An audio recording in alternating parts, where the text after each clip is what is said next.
प्यारे बच्चों नमस्कार। एनसीईआरटी सॉल्यूशंस में आप सभी का स्वागत है। प्यारे बच्चों, आज हम लोग प्राकृत संख्या के बारे में डिटेल ज्ञान प्राप्त करने वाले हैं। बहुत ही डिटेल तरीका से आप लोगों को प्राकृत संख्या के बारे में सब कुछ आज हम बताने वाले हैं। अगर आप आज इस क्लास को शुरू से अंत तक देखते हैं तो प्राकृत संख्या से रिलेटेड आप लोगों को कभी भी कोई दिक्कत नहीं होगी, क्योंकि सब कुछ आज के क्लास में हम आप लोगों को बताने वाले हैं। सबसे पहले बात करेंगे प्राकृत संख्या के परिभाषा के बारे में। काफ़ी सिंपल और बहुत ही सेटिस्फाइंग जो परिभाषा है वो हम आपको देने वाले हैं। फिर इसके उदाहरण के बारे में बात करेंगे और इम्पोर्टेंट नोट में हम आप लोगों को प्राकृत संख्या से रिलेटेड बहुत महत्वपूर्ण बात बताएंगे जो आपके एग्जाम में बार बार जो है पूछे जाते हैं।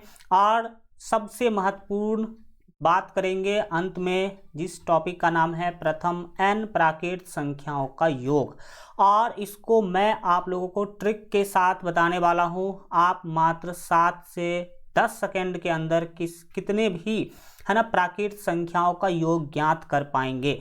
तो चलिए शुरू करते हैं। और सबसे पहले प्यारे बच्चों हम लोग जो है बात करने वाले हैं यहाँ पर प्राकृत संख्या। आपको पता होना चाहिए कि प्राकृत संख्या को इंग्लिश में कहते हैं नेचुरल नंबर। क्या कहते हैं? नेचुरल नंबर कहते हैं।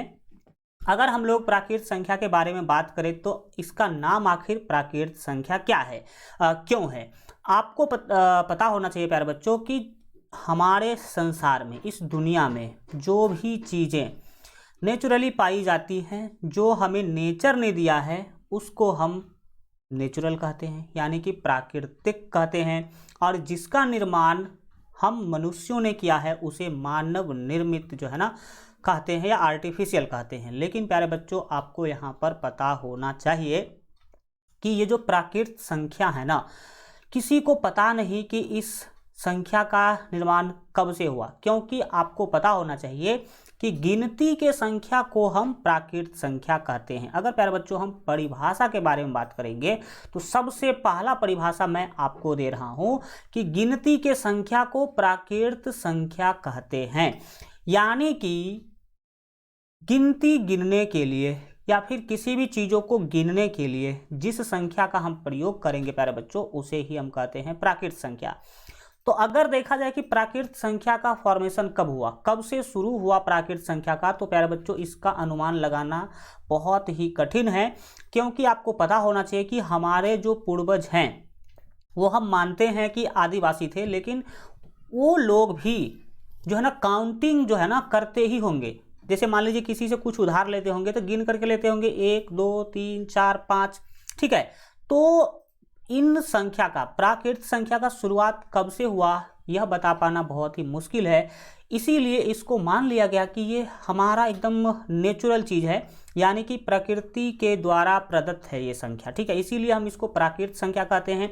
दूसरा परिभाषा का प्यारे बच्चों अगर हम बात करेंगे तो आप ऐसे भी परिभाषित कर सकते हैं। यहाँ पर आपके सामने दूसरा परिभाषा आ चुका है कि किसी वस्तु को गिनने के लिए है ना जिन संख्याओं का प्रयोग हो उसे हम प्राकृत संख्या कहते हैं। बिल्कुल ठीक। अगर मैं इतना पेन आपको दूंगा है ना, इसे उठा करके इतना पेन आपको दिया और मैंने आपको बोला कि गिनो, तो आप क्या करेंगे? कहाँ से गिनना शुरू करेंगे? 1 2 3 4 5 6। कभी भी आपने जीरो से गिनना शुरू किया है कि 0 1 2? नहीं। तो इसीलिए प्यारे बच्चों प्राकृत संख्या के अगर उदाहरण के बारे में बात किया जाए तो उदाहरण होगा 1 2 3 4 5 डॉट डॉट डॉट अनंत। यानी कि प्यारे बच्चों प्राकृत संख्या 1 से शुरू होकर के अनंत तक जाती है। 1 से शुरू होकर के कहाँ तक जाती है प्यारे बच्चों? अनंत तक जाती है। और 1 से शुरू इसीलिए की जाती है क्योंकि अगर आपको कुछ गिनने के लिए दिया जाए तो आप काउंटिंग यानी कि गिनती जो है 1 से ही शुरू करेंगे, बोलेंगे 1 2 3 4। कभी भी आप 0 से शुरू नहीं करेंगे। तो इस हिसाब से आप याद रखेंगे कि सबसे छोटी प्राकृत संख्या 1 होगी और सबसे बड़ी प्राकृत संख्या का अनुमान लगा पाना मुश्किल है, यानी कि अनंत है। तो ये हो गया प्यारे बच्चों आपके दो परिभाषा हमने आपको बता दिया। अब हम इंपोर्टेंट नोट्स के बारे में बात करेंगे, जिसमें सबसे पहला बात याद रखिएगा कि प्राकृत संख्या को n से सूचित किया जाता है। प्यारे बच्चों प्राकृत संख्या को किससे सूचित करेंगे? n से। क्यों? क्योंकि प्राकृत संख्या का इंग्लिश होता है नेचुरल नंबर और इसका फर्स्ट जो आपका लेटर है वो है क्या, एन, इसीलिए हम इसको एन से क्या करते हैं, सूचित करते हैं। अब बात करेंगे आगे, और दूसरा छोटी सी बात है कि सबसे छोटी प्राकृत संख्या प्यारे बच्चों क्या होती है, एक होती है। अगर कोई आपसे पूछ ले कि सबसे बड़ी प्राकृत संख्या क्या होती है, तो बताइएगा सबसे बड़ी प्राकृत संख्या अनंत होती है, क्योंकि काउंटिंग का कोई अंत, गिनती का कोई अंत जो है नहीं है।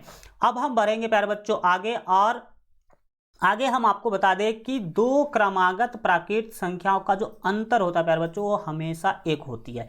इसका क्या मतलब है, दो मतलब दो और क्रमागत मतलब लगातार। प्राकृत संख्याओं का जो अंतर होगा ना प्यारे बच्चों वो हमेशा एक होती है। इसका क्या मतलब, इसका सीधा मतलब यह है कि कोई भी दो लगातार प्राकृत संख्या ले लीजिए, आप 12 में से छोटा को घटाइए तो हमेशा एक ही होगा। जैसे बताइए कि 5 और 6 क्या है, तो ये दो क्रमागत प्राकृत संख्या है। क्रमागत मतलब लगातार, 5 के जस्ट बाद कौन आ रहा है, 6। तो ऐसी दो संख्या लेकर के अगर इसको घटाइएगा तो हमेशा क्या मिलेगा, एक मिलेगा। 6 - 5 बराबर 1। तो यहां से ये क्वेश्चन कई बार आपके एग्जाम में पूछा जा चुका है, ठीक है ना।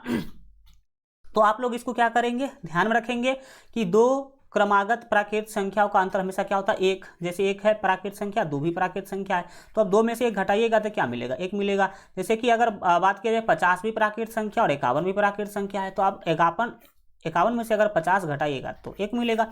तो ये बात आपने कई उदाहरण के हेल्प से क्या कर लिया, समझ लिया। अब बात करेंगे प्यारे बच्चों हम लोग आगे।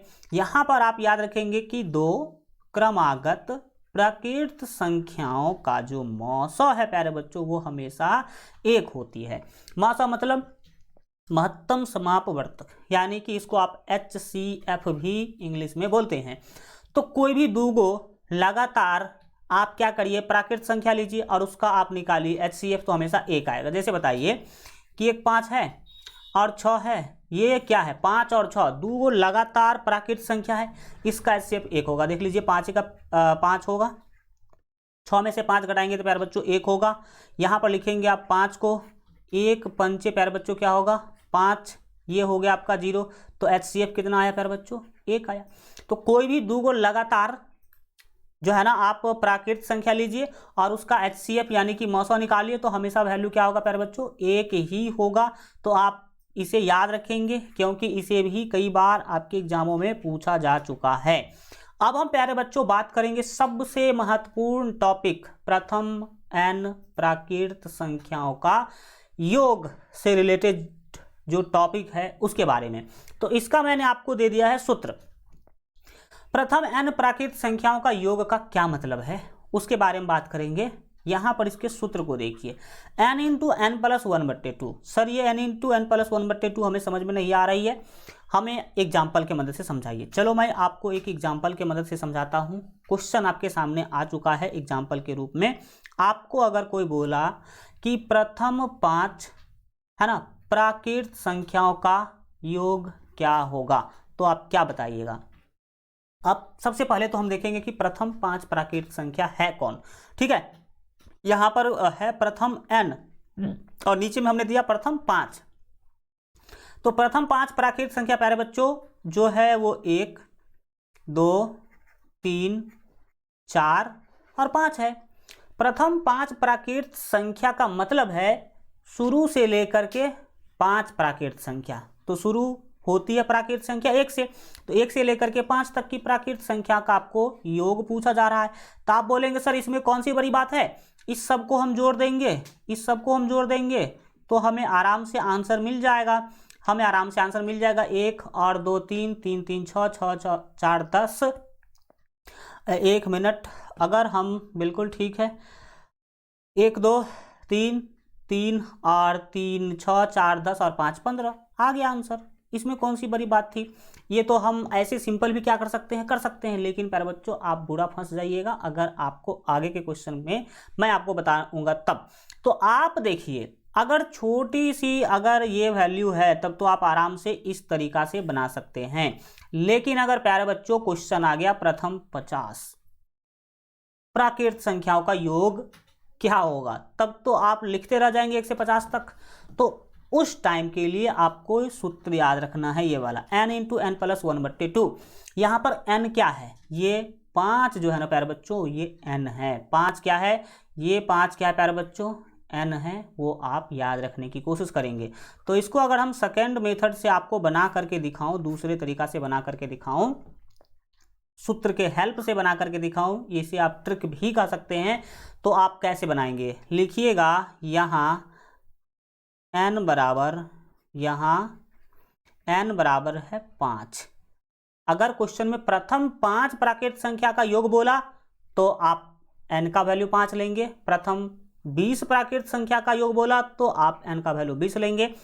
तो यहाँ पर n हो गया 5, इसीलिए योग, इसीलिए क्या करना आपको, निकालना है योग। किसका योग निकालना है, तो प्रथम 5 प्राकृत संख्याओं का योग निकालना है।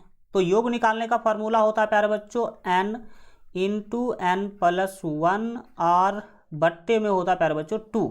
बट्टे में क्या होता है, 2 होता है। अब वैल्यू डाल दीजिए, आराम से आपको आंसर क्या हो जाएगा, मिल जाएगा। हम यहाँ कर देते हैं ताकि आपको अच्छा तरीका से समझ में आ जाए। यहाँ ही लिखने की एक स्टेप कोशिश करते हैं। तो देखने की कोशिश करिए आप लोग। n का वैल्यू क्या है सर जी, 5 है। फिर क्या करेंगे, 5 प्लस 1, 5 प्लस क्या करेंगे 1 और बट्टे में डालेंगे 2।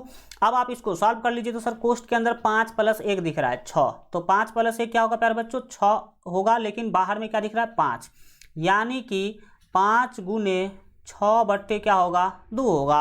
अब 2 से 6 को भाग दीजिएगा तो 3, और यहाँ पर आंसर आ गया 5 गुने 3 बराबर 15। 15 क्या हो गया सर, आंसर हो गया।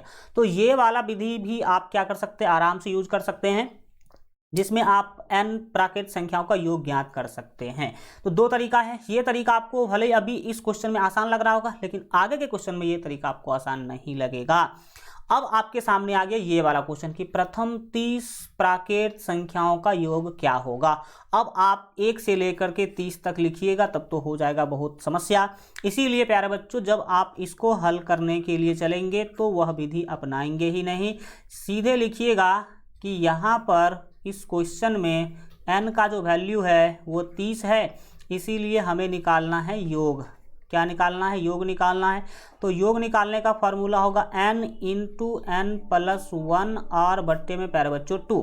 तो अब आप क्या कर लीजिए, इसमें वैल्यू बैठा दीजिए। सर n का वैल्यू तो आप जस्ट बोले हैं 30 इंटू 30 प्लस 1 और बट्टे में डाल देना है सर जी 2। बिल्कुल ठीक है। यहाँ पर आप एक काम कर सकते हैं कि 2 से 30 को भाग दीजिएगा तो ये डायरेक्ट हो जाएगा अभी 15, और फिर अगले स्टेप में आप इसे आसानी से सॉल्व कर सकते हैं। वो 15 था, फिर ये कोष्ट हटेगा तो प्यारे बच्चों गुना आएगा, और 30 में 1 जोड़िएगा तो कितना होगा सर, 31 होगा। अब देख लीजिए, इसको गुना कर लीजिए। 15 को 1 से गुना कीजिएगा तब 15 का 5 हासिल 1, और 15 या 45 और 1 46, क्या होगा सर 46, यानी कि 465 आपका फाइनल आंसर हो गया। ये आप 30 में लगा सकते हैं, तो आप 25 में, 50 में, किसी में लगा सकते हैं। इसीलिए एक क्वेश्चन प्यारे बच्चों और हम आपको बता दे रहे हैं, जरा जल्दी से इसको सीख लीजिए। अब क्वेश्चन बोला कि प्रथम 50 प्राकृत संख्याओं का योग क्या होगा, तो आप जरा ध्यान से सीख लीजिए कि 50 प्राकृत संख्या का योग अगर निकालने के लिए बोलेगा तो 1 से 50 तक लिखिएगा, फिर इसको जोड़िएगा तो हो जाएगा बहुत ही लंबा।